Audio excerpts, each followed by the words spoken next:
Oh, hello, everyone. Welcome back to What's the Word? I'm your host, Jaime McFaden, and I have been longing for this episode. In fact, so much to the point that I think we've had to reschedule it like 5 times due to our busy schedules and my lack of being the most organized person in the world. However, we are here now, and I'm so excited for you to meet my friend who I just adore so much, Chuck Balsamo. He is an incredible, extraordinary life expert, and he guides people like myself to really dive into their light. And he is going to do that today. And I'm so excited to share that with you. Chuck, thank you so much for being here on What's the Word? How are you feeling today? Jamie, I'm feeling just like you are. We've spoken with each other so much, just lightly in the social network, and just being here with your amazing audience, the way you care for people. I bet your engagement is so high. I bet people really listen whenever you're talking. So I just feel like uh, I was looking forward to the fun of this, just the fun of being on here with you and being on here with your audience. Well, thank you so much. And I'm very excited for what we're going to dive into today. So on What's the Word, you choose a word. And today when I had spoke to you and asked you a word, luckily you threw a whole bunch at me, but the one that we settled on is environment. And environment really by definition is about the surrounding or conditions in which a person, animal, or a plant lives and operates, which I think, wow, how fascinating is that? So can you just dive in on what does environment mean to you and how is that resonating with you right now? Yeah, the word environment is such a big deal to me. My latest venture right now, we are building remote offices, luxury units with technology delivered on a forklift base, fully installed for people who are working remote. And one of the things that, and I'll start there, and then I'll just go back. And there's a reason that I'm doing that right now. It's like the culmination of all of my life's work because one, I care about human beings reaching their maximum potential. And I think the only way a human being can reach their maximum potential, environmental determinisms are such a big deal. Now, on a spiritual side, I always tell people your environmental determinisms don't have to determine your future. You can break out, you can, right? But we have to be so conscious of the box we create around ourselves, and we can control that. We can create a life, as cliche says, we don't have to escape. And so when I talk about environment, I think that it's always been like, I think for somehow I've always found a way to, whether it's friendships, the people I spend time with, the tools that I use. Hey, before I had a backyard studio, I had a desk in an apartment, and that was my space to go and work, right? And everything on the desk mattered to me. I remember when I got my first laptop, I was like, oh, all the tools I need right here, they're right inside this little thing. This is so cool. I have a laptop now. I took so much pride in the bag that I bought for my laptop. It was all part of my environment, the plant life, the just. And so I think that if we should be more intentional to create a space that makes us thrive. And I love that you brought animals into that, because you look at how amazing animals are at the environments they create. You look at ants and how complex, like Yes. what's going on underneath of the ant mound, or what bees are doing inside of their hive, or how birds build nests, or squirrels are up and down the tree, up and down the tree. And you're like, what are you guys doing up there? And then you look inside and they've created this whole world for themselves, Yes. And unfortunately, some humans don't realize how far we can go to create the exact life we want. Wow. And I yeah, yes to all of that. And I'm laughing because as you're saying this, I am literally looking at behind me this picture that I got years ago. And this was kind of the vision that I wanted to create for myself, right? I wanted to be Wow. this, right? And I was not living near the beach, and I was not, this wasn't my life at all. And now here we are. I'm sitting on the phone with you on this call, and I'm like, wow, I went, with Sophia this morning before school. We walked to the sunrise at the beach, and I'll probably go paddleboarding today. And this is the life by design, because when we create that environment, and like you said, it's very strategic, right? It's being really clear about it. And that's something that I'm just so thrilled that you share this with the world, because the environment is so key. And as much as we can't change, there still, I believe, is so much that we can change. So for someone that's listening right now, Chuck, a lot of my audience reaches out to me and shares with me because they know I'm pretty vulnerable and open, right? And they'll share with me, the struggles they're going through, or the feeling of being stuck, or, where do you start when it comes to self-care and all the things that I teach. So I'd love for you to explain to someone that's listening right now, that's like, yeah, that resonates with me. I want to create this different environment right now, but I just don't know where to begin. Like, where would you suggest someone starts? That is such a great question. Yeah. I mean, I think it's about, here's what I'm feeling right now. I think it's about the simplicity of the picture in your background. I noticed that when we first came on, and I was going to ask you, where did you get that? I knew there had to be a meaning there. I have a picture of a birch tree that someone gave me, a painting of a birch tree in one of my offices. And, and I looked up the definition of a birch tree is a short-lived tree. And it sounds like gloomy to be like, oh my gosh, I want to be reminded of the fact that life is incredibly short, even though I'm on the superhuman journey. I'm going to make it to 120 in the youthfulness stage, according to Walter Longo and Dave Asprey and some of those guys. And I mean it, like I'm reverse aging, insanely reverse aging right now. And, but I think what I love about the birch tree or the person on the bike with the surfboard is the simplicity of one picture on the wall, and how that one picture is changing your life, that one vision, that one picture. And now there you are, you've manifested that, you live that life. And I think, and I'll go back to the desk. When I first got my first sales job, I was probably 21 years old, right? I had an apartment. I had a brand new baby. My girlfriend and I had gotten married at 17 years old. She was 17. I was 19.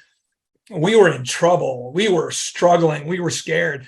And I got a job, and I was calculating how much commissions I would make.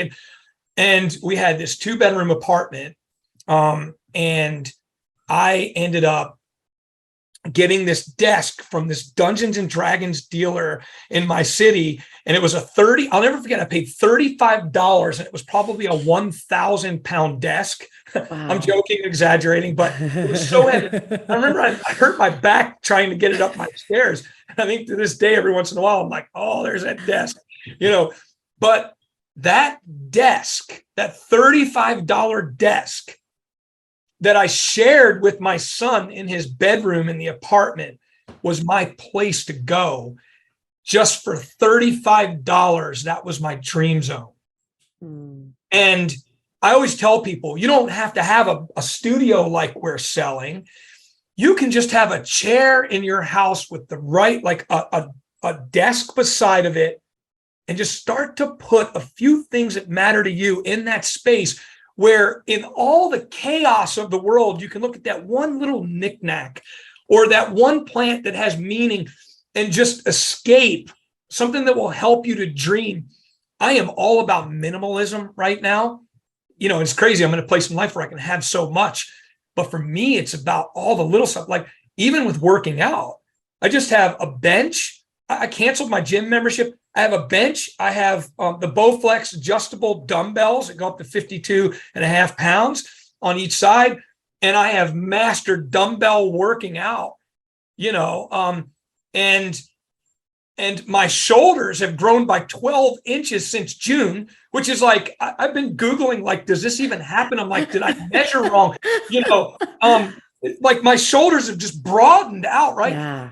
But I'm not cluttered up. It's when I talk about environment, I think you have to reduce down to a picture, one picture, or just a $35 desk, a place where you can go. And here's the key, and I'll say this and I'll come back to you. We have something on our website that says, like our empathy statement says, everyone deserves an undistracted space to build the life they want.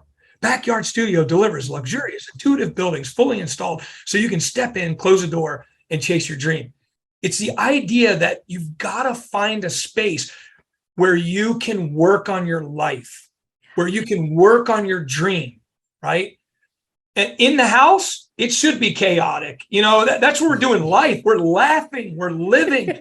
I should be tired in my house at times because I'm resting there too.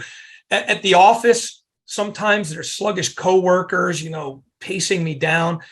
And I just think that you've got to be able to create consistency as you're working towards your dream. If you can work on your dream for 90 days in a row, or a couple of days off, but like every day I'm making a little progress, you're going to get there. The problem is that some people, they have nowhere to go. They have no place. It's like, this is the cockpit for my life, for my future. Right. And so whatever you got to do to create that, if it's a garden, we have these water gardens. I think you've maybe seen it. We've got a 2,500 square foot patio. We have 4 water gardens on different levels with waterfalls going into each one, koi ponds, frogs and snails. And like, we've created an ecosystem in our yard. And I did that because I knew I'd want to write books, write content. I wanted a place where I could go, a Zen space, right? Somebody goes, well, my God, I don't have all the money to create that. And I go, a rubber liner for $125, you can have your first water garden. And you can have some fish in there, and one frog comes and lives there, and you go, this is my frog, and you can have a lily pad, and you can go, oh, look at the frog. He's sitting on a lily. This is so amazing. And then you go from there, you build from there. If you have grass in a yard, mow it real good, fertilize a little section, and the grass is nice and green, so your bare feet can go on that little green section of grass. And again, it's just, I think we just have to start with something, and you can say so much more to like calm spaces and places for meditation. I've got hammocks all over my yard. I've got hammocks in my backpack. I've got Enos and stuff where I can go different places, but I've got a hammock in the tree, and I've got a hammock that's on a stand underneath of the tree in the shade, because I realized, I get a different view from back there. It's quiet back there. It's away from the waterfalls. So I just want to stop right there, because I bet you have so much that you could say, Jamie, because I love that you bring this up, because environment is, I feel, for any area, right? Everything that I am helping my clients support them on is with their self-care, right? So there's all the different areas of wellness, and so much of each of those pillars of self-care really trickles down to the environment. And that could be, even, I just talked with a client this morning, and we were talking about, she was feeling kind of down. But then I asked her, I said, well, who are you around? What are you reading? What are you watching on Instagram? What kind of music are you listening to? And it was funny, but interesting, because she's telling me these things and she's honest about it. And she's like, well, I have been watching, things that were bringing her down. And then I'm comparing myself to other people on social media. And then I'm, all the things where I'm like, that's also part of your environment too, where we have the physical space. And then we also have this other occupied space that's either in our mind, in our heart. Whereas, right now, I feel so honored and blessed to be sitting here with you having this conversation. And first of all, I can't wait for you and I to dive into, I want to see this space that you've created. I want to learn, because I have an area in my backyard now, and I'm like, I was just talking to someone. I go, how cool would it be if I built like one of those remote little offices out there? Because it's all trees, and it's almost like a park. There's a palm tree, and all this stuff. And right now, sometimes I take my little desk and my little thing and go and I work out there. But it depends on, sometimes when we're creating content or whatever else, like, it has to be dialed in with the sound, and I can't necessarily have squirrels yelling at me and birds chirping in my face.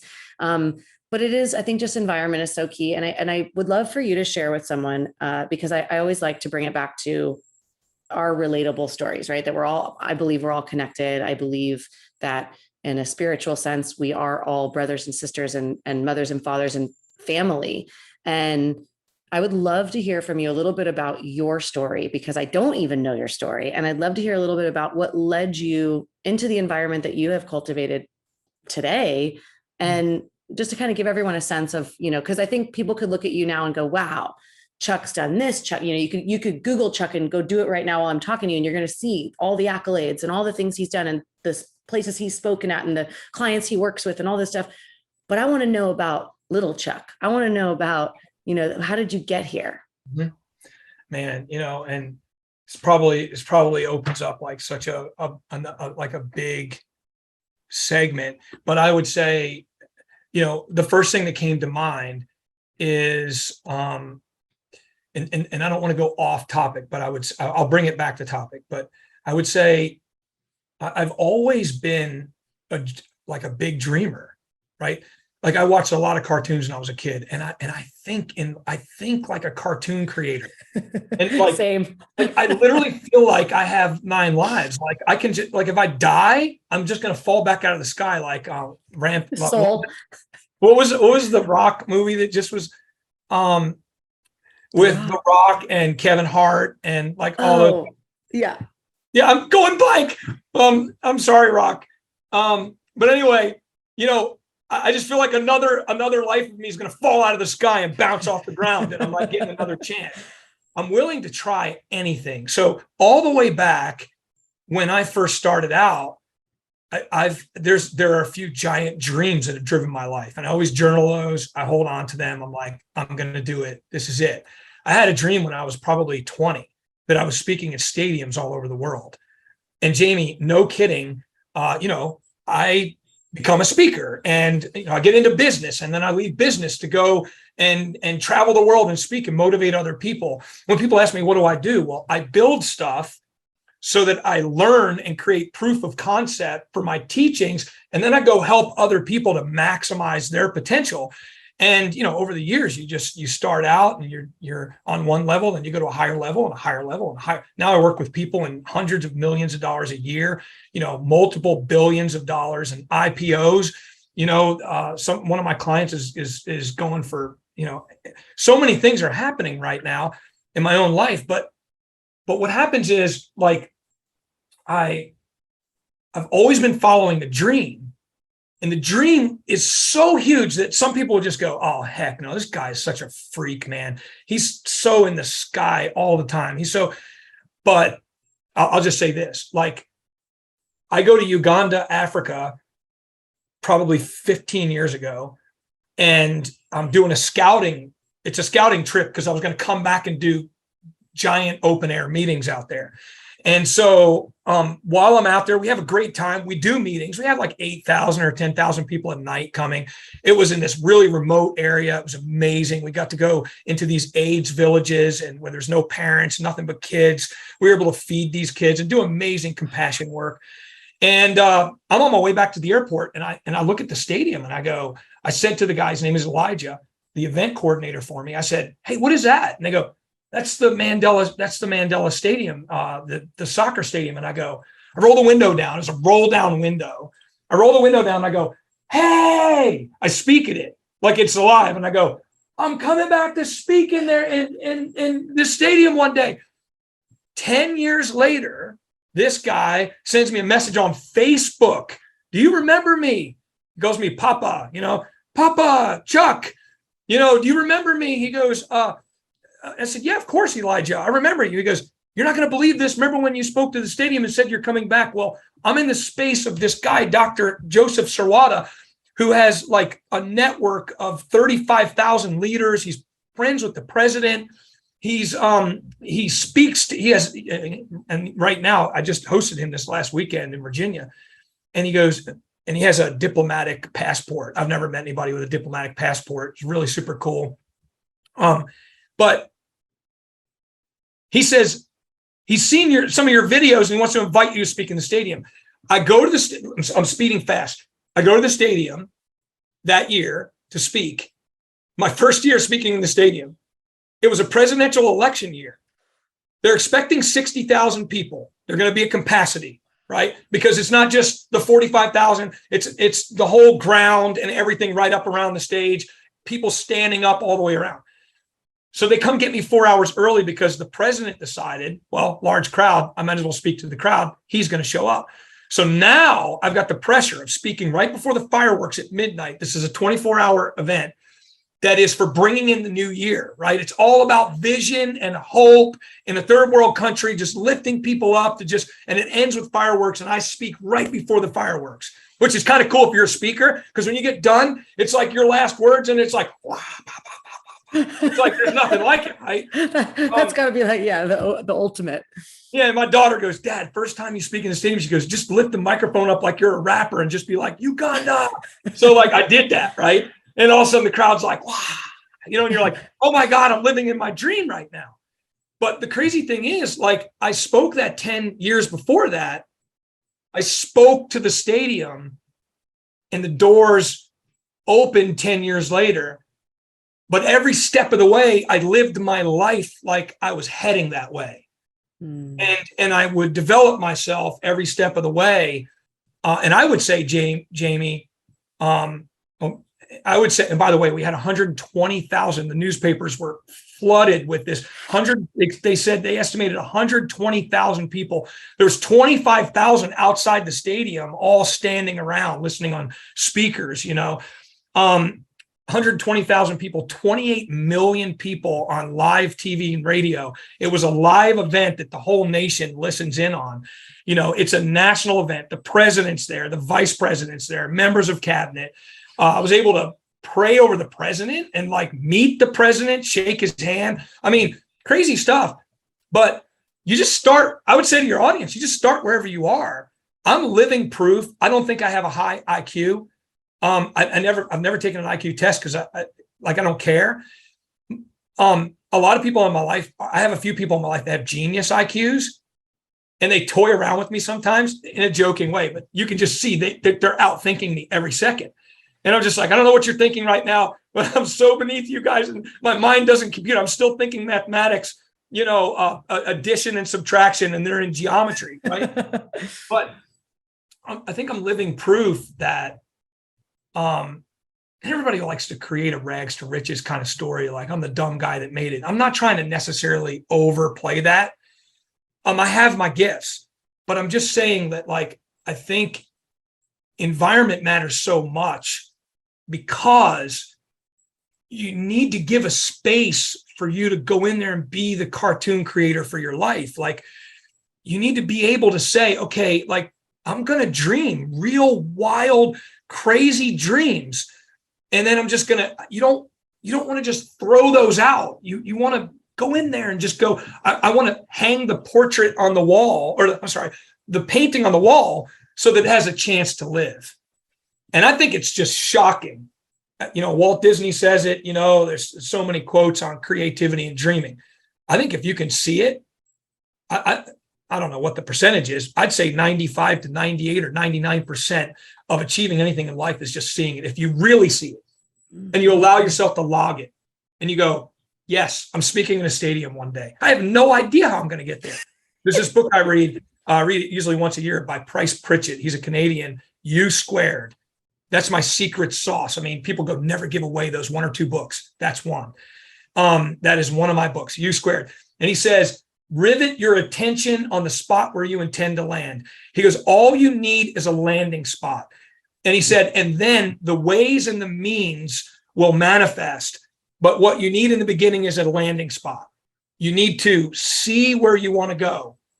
And it is amazing the stuff that will just open up in front of us and the doors that will open and the people that will call you back 10 years later and go, you won't believe this. I remembered you, and that happens to me weekly. It happens to me yearly. And one more thing I would just say, same thing with relationships, right? I think every step of the way, people are coming and going in and out of our lives. And for me, I spend time with people I can learn from, enjoy, teach, or profit with.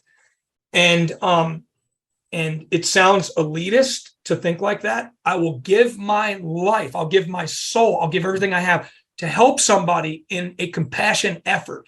But when I'm building my circle, that is where my strength comes from.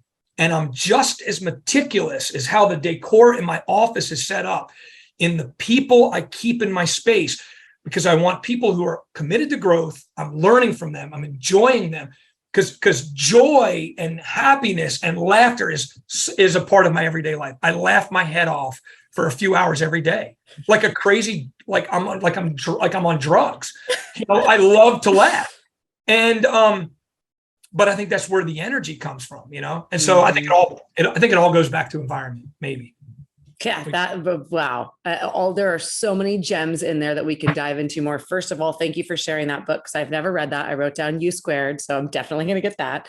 And just right now, I think about, because I know sometimes people, and I'm huge on vision. I just did a vision board activity with my recent clients, to cultivating, and manifesting kind of that landing spot, right? And it's interesting because the way that I teach it or show it is that it's not about, putting pictures necessarily that it's like, okay, I want to look this way, or I think I like I kind of have everyone do it where we go quicker because I don't give them the time to really be so nitpicky on. And so what's interesting is, we had everyone made these boards and we started with words first, and each person ended up picking a theme without even knowing it, right? Like one person ended up picking travel. And so obviously for her, she's had this travel bug, and now her and her husband are going to start a scuba diving company, in another country. And it's like, this is the thing, right? Where it's like, you just kind of put it out there and then it happens. And that's how, for those of you that don't know my story, it's like, I didn't know Jillian Michaels. I had no connection to the fitness industry. I was not even really healthy person at all.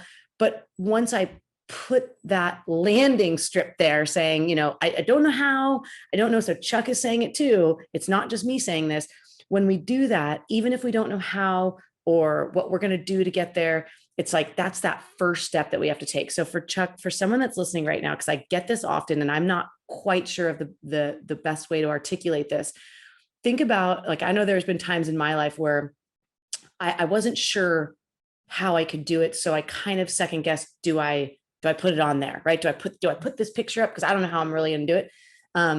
How do we kind of let go of that negativity bias or that voice inside of our head telling us like, you're not good enough. Like, there's no way you can do it. Compare yourself to that person. They did it, not you.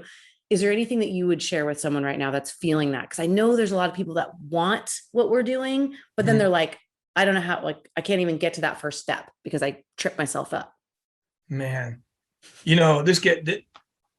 I felt it the last 30 seconds you're talking. I just felt on such a feel level, right?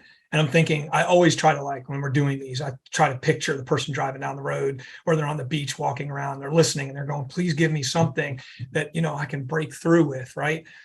And that was so deep because I think that probably the average person or most people struggle bad with just saying no to the dream because they do start to try to figure out the ways and the means too fast.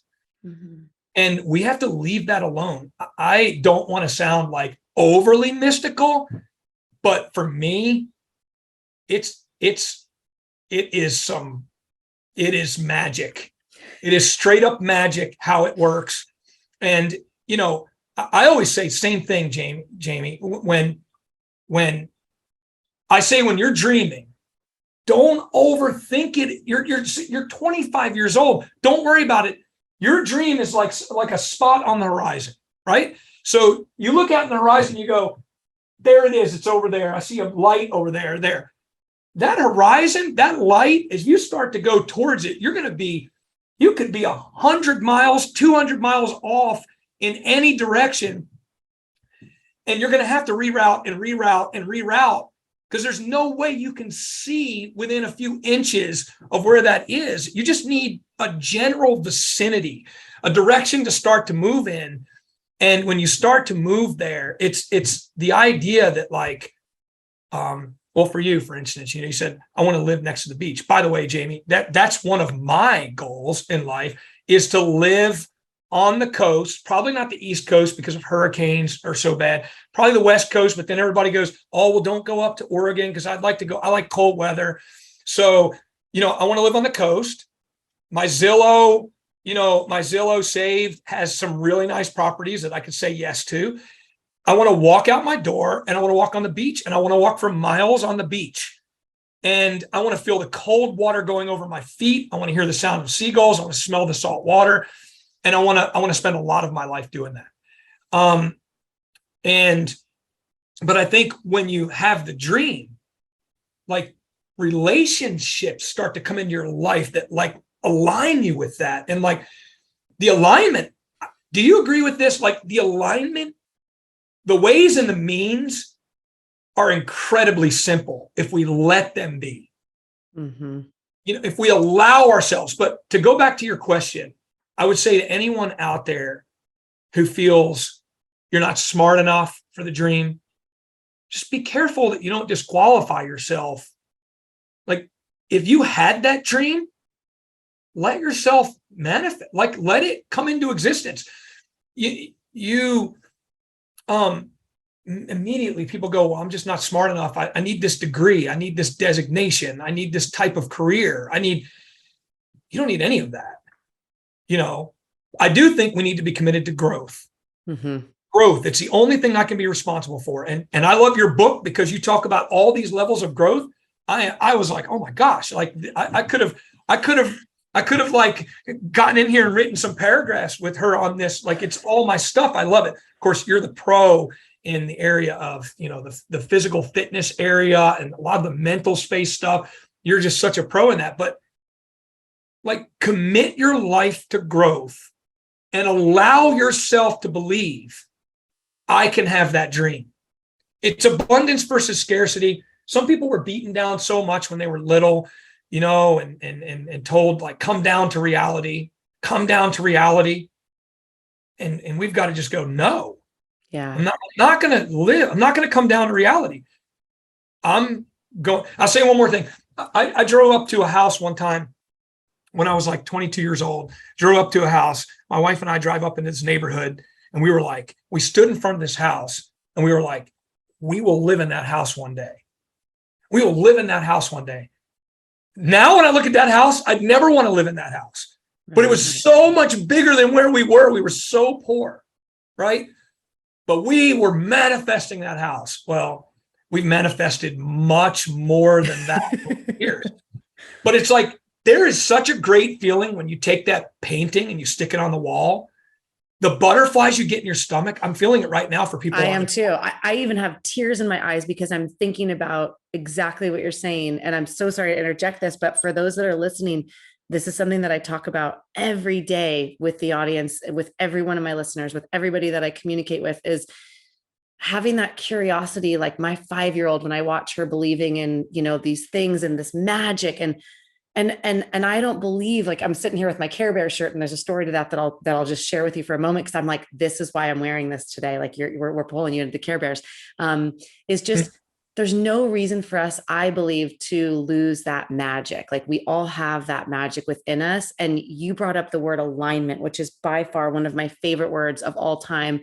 And it's really how each year I usually pick a word and I try to focus on that word throughout the year, right? And as part of my growth. And last year, my word was alignment. So I would question myself in my reflection journal of, is what I'm doing today in alignment with my values or what I'm really feeling right now? And I would answer honestly. And sometimes it was yes. And sometimes it was no. Is this, job I'm doing really in my alignment? Is this person I'm hanging out with in alignment with the, and believe it or not, there were a lot of changes that I had to make. I'm like, wow, I didn't recognize how much I was living out of alignment, saying yes when I wanted to say no, or different things. Right.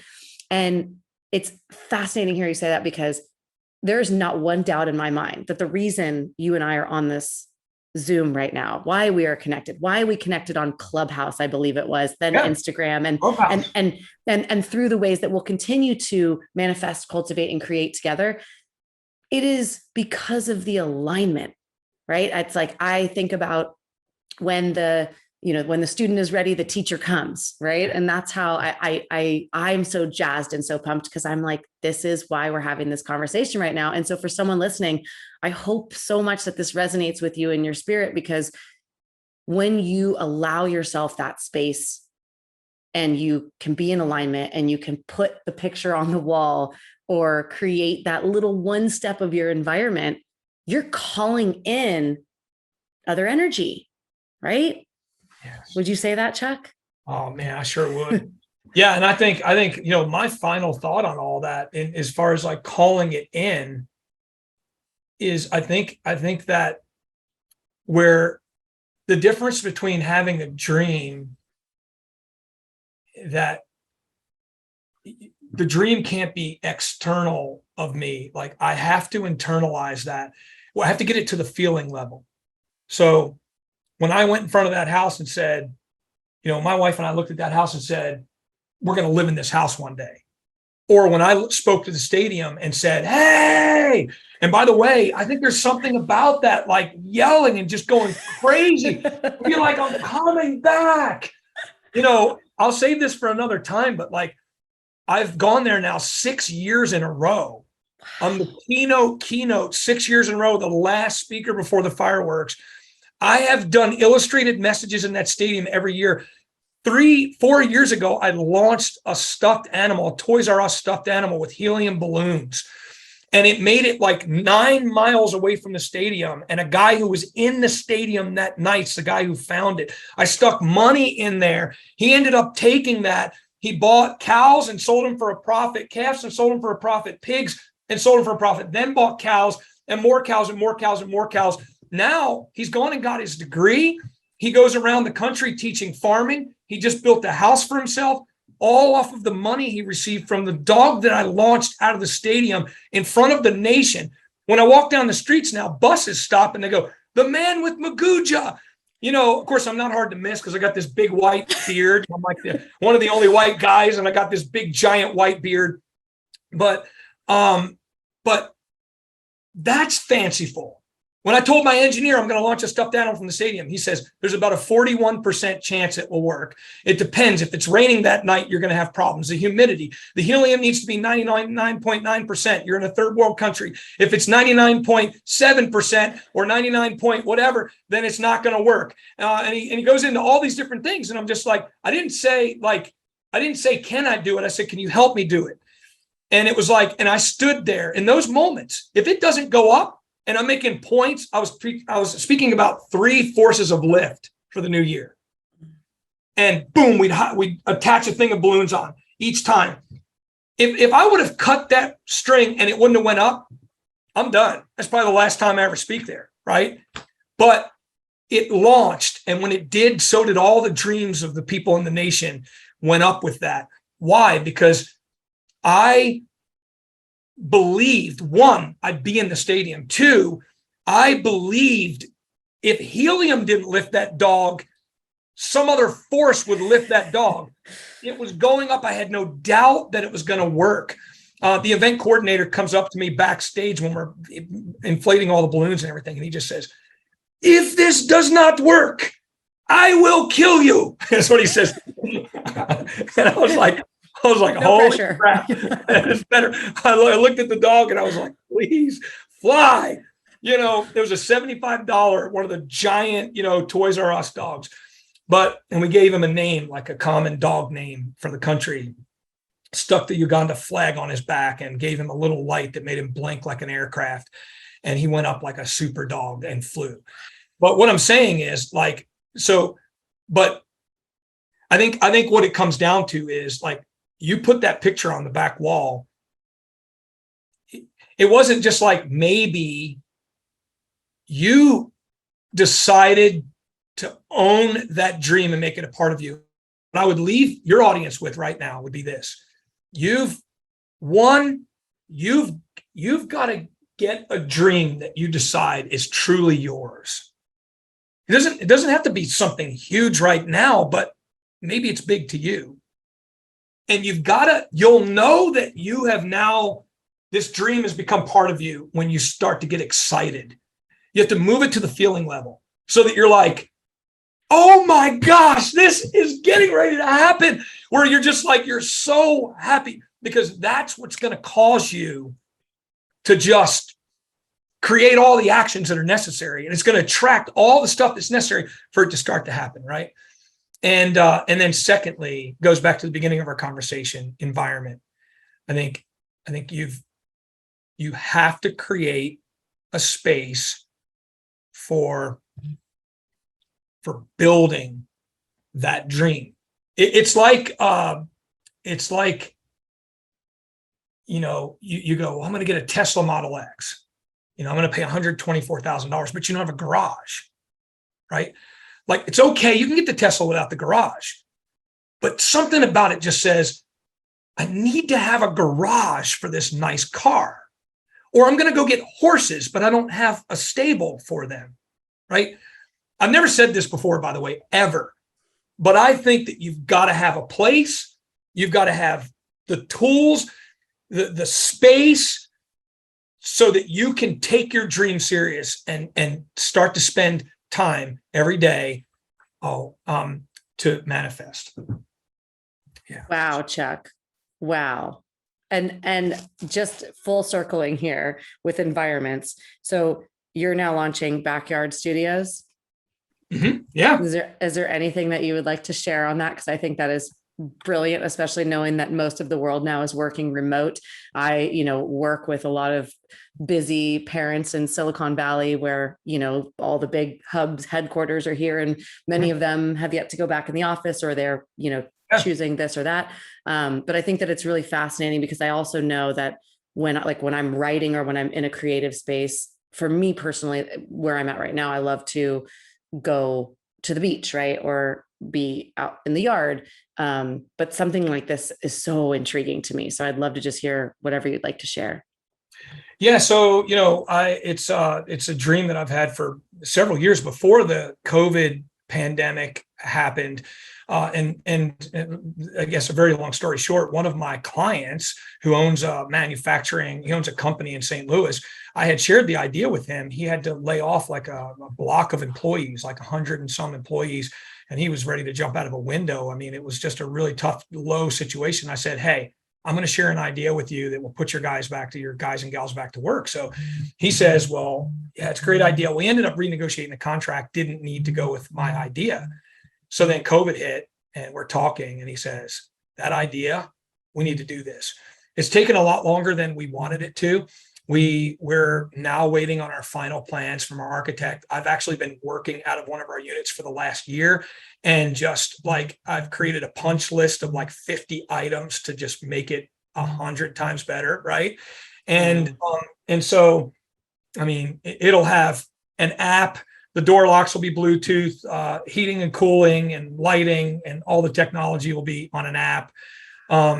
It's got ergonomic floors for your skeletal system. It's got like light birchwood 3/4-inch panels, the whole thing. So it looks like the whole thing's carved out of one piece of wood, all top of the line materials, commercial grade windows and doors, tinted windows. I mean, we'll have features like where you can outside speakers, indoor speakers. You'll be able to have a theater system outside, so you'll be able to watch movies and play off the speaker system, in your yard. And I can go on and on and on, but it's very exciting. And our new model will be available. We hope by the end of October we'll be able to start building. So, if people want to, they can just go to Backyard Studio.